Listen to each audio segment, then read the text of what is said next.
Hey y'all, today we're making homemade coffee creamers.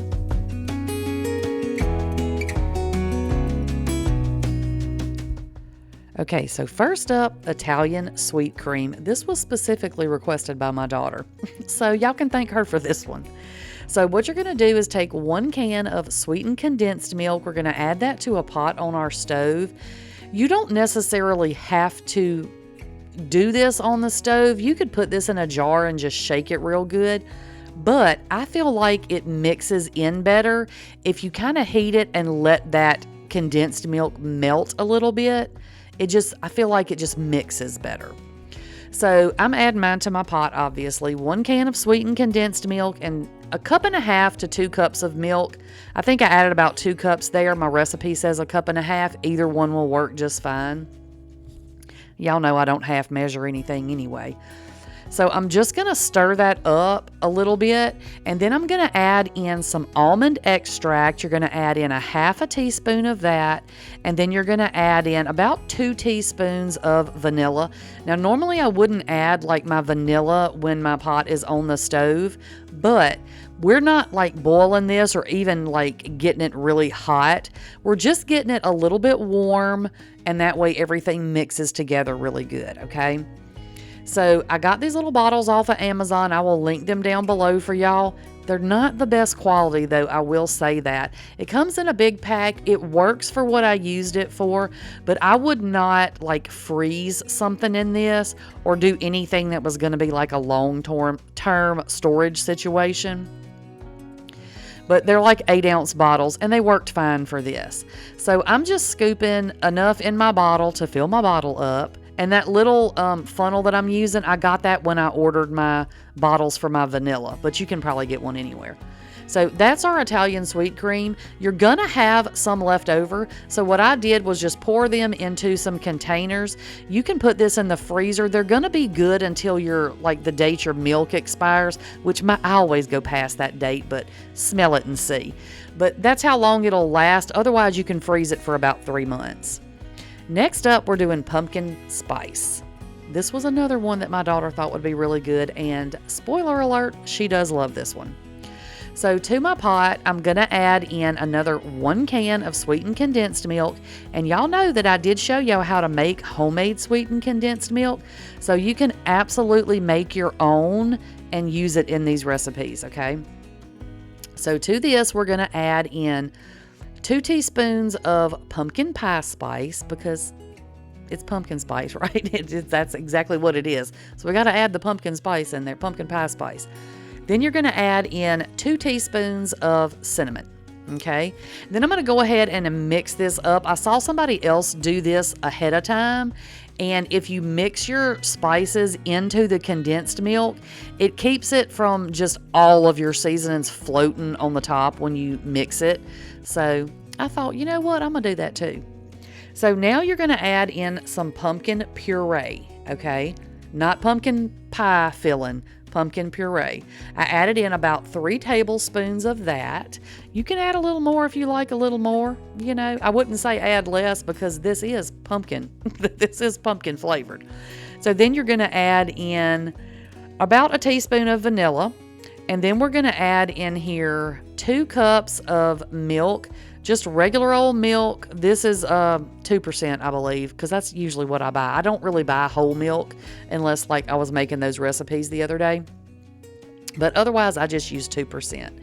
So then I'm just going to mix this up a little bit. Then we're going to go over to the stove with it, and I'm going to do the same thing I did with the other one. I'm just going to let this heat until it is smooth. Now, some of your spices are still going to float on the top of this. You can't help that. It's just going to happen. I don't think I said in the first one, when you store these in your refrigerator, obviously you will store them in the refrigerator. When you get ready to use them, you're going to need to shake them up because they are going to kind of settle as they sit in the refrigerator. So just make sure you take it out, give it a good shake, and then you're good to go, okay? We're doing the same thing with this one. I'm going to fill up this little 8-ounce bottle because I had to get these little bottles over to my daughter so she could be my taste tester, y'all, because I don't drink coffee. I'm not a coffee drinker. I always wanted to. I like the smell of it, but I cannot stand the taste of it. So, but you could also use these in hot chocolate if you wanted to give it a little extra flavor. All right, so last but certainly not least, we're doing salted caramel. So what you're going to do is add 6 tablespoons of butter to your pot. Let it melt just a little bit. Then we're going to add in 1 cup of brown sugar. Sometimes y'all get confused when I don't use the right size measuring cup. So that is 1 cup. That was a half cup measuring cup. So 6 tablespoons of butter, 1 cup of brown sugar. And that is the homemade brown sugar that we made. So you're going to mix this up. Just stir it, pretty frequently until your brown sugar kind of melts. So it's not gritty anymore, Then we're going to add in a half of a cup of heavy whipping cream. And I showed y'all how to make heavy whipping cream too. So that's another thing. You could absolutely use your own heavy whipping cream in here. So I started stirring it up and then I went to the whisk. Had to go to the whisk, y'all. And then you're just going to mix this up until your cream is really good and incorporated, because at this point your sugar is already cooked. So just mix your heavy cream in there until it gets all good and combined. I probably let mine cook for about a minute and that was it. Okay. So take it off the heat and then you're going to add in about a half teaspoon of salt, because this is a salted caramel. If you don't want salt, you don't have to add it. If you like it a little bit saltier, add a little bit of extra salt. So once you get that mixed up, you're going to add in 1 cup of milk and then 1 cup of heavy whipping cream. Okay. And y'all, like I said, I don't drink coffee, but I did taste all of these. And they were divine. I wanted to drink coffee real bad when I made these. I probably could have just turned these little bottles up and drank them, because they smell delicious, they taste delicious. So then I added in about a half teaspoon of cinnamon in there, and I'm going to add about a half teaspoon of vanilla. And that's it for this one, okay? That's all we're going to add to this one. And it is delicious already. So for this one, I am going to put this in a jar only because I didn't want to mess my pot up by using, by the immersion blender banging against the sides of my pot. If you have a pot that doesn't matter, then you can just leave it in your pot. You can do this in a bowl, whatever you have. I just have jars sitting around, so I grabbed a jar. So you're just going to use your immersion blender, and we're going to blend this up until it's all good and combined, okay? Now you can absolutely blend the other two up if you want to.